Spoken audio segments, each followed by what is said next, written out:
Hi friends, as a pet owner, sometimes I don't want my pets to go in a specific area of my house. So I bought this wooden fence, PETMAKER fence, to put it where I don't want my pets to go.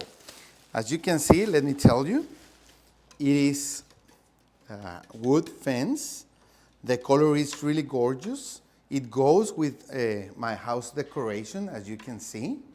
We have this kind of interiors.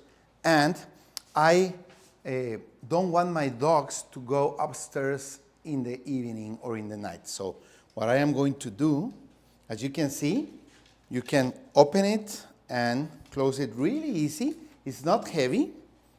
And we are going to use it so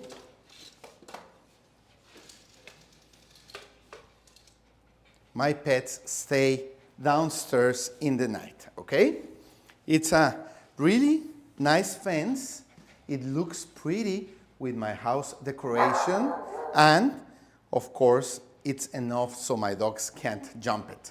So if you have pets like these ones and you want an area of your house where your pets don't go in some times of the day, you can use these kind of fences.